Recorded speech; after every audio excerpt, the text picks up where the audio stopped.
What's up, guys? I'm out here by the lake at Big Sky, and I'm out here looking at some gear, and I thought I'd do a quick little review on 3 of my favorite small fixed blade knives. We've got a range of prices. The Cold Steel Mini Pendleton Hunter runs about $40. The ESEE Izula II runs about $94, $95 to $100, and the Tops Bull Trout runs about $150. And I like all these knives, and you can see they are very similar. They're very similar in terms of the thickness of the overall stock of steel that they're made out of. Okay. They are similar in terms of their overall size and weight. The Cold Steel being the lightest simply because of the way it's constructed. And I have really enjoyed these knives over the years. So I've had this, the Cold Steel Mini Pendleton Hunter for about, 8-9 months. I've had the Izula II for the longest, about 10 years, maybe 11 years. You can go back and see when I started producing my first videos on it. I modified the grip here on this one side with a chainsaw, a round chainsaw file. I need to do that to the other side. It was more aesthetic than anything. You know, I have carried this knife a lot as a pocket knife in my pocket, on my belt. Of all the fixed blade knives I own, I have probably carried or had the ESEE Izula II on me the longest and the most often because of its size. And I do run larger fixed blade knives from time to time. And the Tops Bull Trout I think I've had for about 3, maybe 4 years. Okay. And it's a great knife. It's the most premium knife in terms of the steel that it's made out of, constructed from. It's constructed from 154 cm. Made in the USA, much like the Izula II. The Izula II is out of 1095 carbon steel, and it's just a little workhorse. And then the Pendleton Mini Hunter actually has the longest overall handle, I think. Maybe I'm wrong. No. Same size. It's a little bit longer than the... Well, look at that. Look at that. They are almost identical in the size of handle. This one feels the largest to me, even if it's not. I guess got a full grip there. I wear a size small to medium gloves. I've got a short fingers but a broad hand. So, you know, we basically have the exact same length of grip. This one is the thinnest, and I didn't think I'd like it, but I actually like it. Of the sheaths, we've got the 3 sheaths here. This is for the Pendleton Mini Hunter. This is the Izula II sheath, and this is the sheath for the Tops Bull Trout. Of the sheaths, I like the one that the Izula II comes with the best because of how well it sticks in. Got really snappy retention, and I prefer this. I would like the Tops Bull Trout a lot more if it didn't just have a little friction fit leather sheath. I don't like this sheath overall. Is it a fine sheath? Yeah, it's a fine sheath, but I would never wear this on my belt.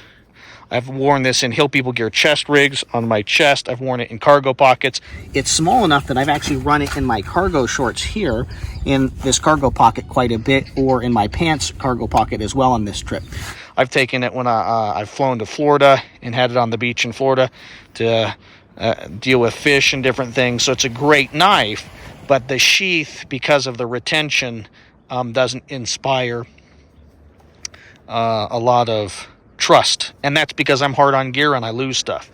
The SecureX sheath for the Cold Steel Mini Pendleton Hunter is fine. What you need to just know is it's not plastic. It's some kind of glass injected something or other magic stuff. It has good retention. Okay, it's very lightweight, but it will dull your blade. So when I draw this knife, I always try and push the knife to the back and draw it, because if you put this knife away razor sharp and then push it in and then draw it out and you keep cutting into that sheath, it will dull your knife to some degree. So from the construction, the way it fits in my pocket or on my belt, the Izula II is the best. This is my original sheath. And what I really like is you can get this sheath, I think, for $15 to $20 off Amazon, shipped to your house in a whole bunch of different colors. So that would just be this polymer piece here. but I love it because I can run it in my pocket, and then if I want to get the knife out, I can just pop it off. And I have put it in and out thousands of times, and the retention is still fabulous on it. So if I was just going to say you're going to pick one, regardless of price, I would probably go with the Izula II.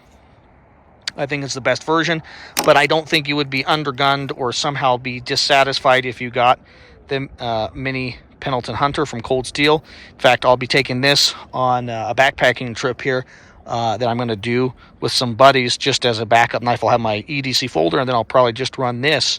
It's a great little knife, great slicey, does food prep and all kinds of things just in an excellent way. That's not to say that I think you'd be dissatisfied with the Tops Knives Bull Trout. It's actually quite slicey, so it's out of some, pretty thick steel in terms of the stock that is, but because it's a broad enough blade and then it has that secondary bevel, it's actually very slicey. It feels to me like it has the shortest overall blade. A couple of my friends really don't like it. I did dull this little portion right there because I found that I was nicking my hand, but I can get a full grip on it and really do nice work. If I need to split some kindling, really fine kindling to get a fire going, I've used it to skin deer and take care of fish and other wild game, and it's just been a great little knife, and I do like it. I'm going to need to have somebody make a custom Kydex sheath for it, because then I would carry and use it a lot more. But those are three of my favorite small fixed blade knives. If you have any questions or concerns, feel free to leave a comment down below and let me know if I've overlooked something or if I have prioritized one of these knives over one of the others that you think is actually better. And if you have a favorite compact fixed blade knives, leave a comment down below and maybe I'll have to purchase some of those and try them. Thanks very much for your views and your subscriptions. The goal of the Gear Tester YouTube channel is to produce quality video reviews on the topics of shooting, camping, and survival gear.